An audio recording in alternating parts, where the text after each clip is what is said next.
Créée le 24 octobre 1990, l'ADEMA Association célèbre son anniversaire par l'organisation de conférences débats sur des questions d'actualité nationale.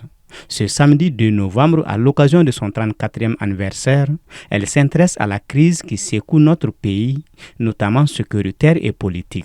Nous estimons que ce sont les questions qui préoccupent aujourd'hui essentiellement les Maliens. La sécurité, tout le monde le constate, malgré les efforts qui ont été déployés en termes d'équipement, en termes de formation, de recrutement pour renforcer les capacités de nos forces armées de sécurité. La question sécuritaire reste une préoccupation majeure.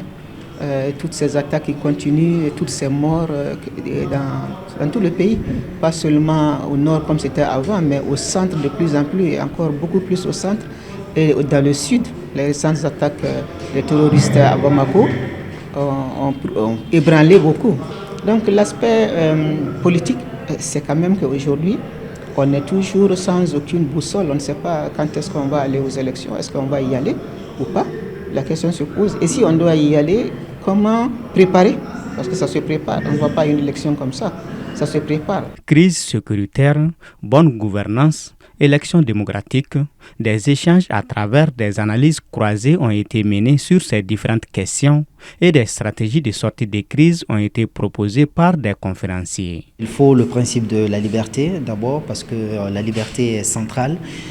S'il n'y a pas de liberté, il n'y a pas de politique et sans politique, il ne peut pas y avoir de liberté. Donc la liberté doit être garantie d'abord au niveau individuel. Les uns et les autres doivent se sentir libres de parler, de dire le fond de leurs pensées en toute quiétude, sans être inquiétés.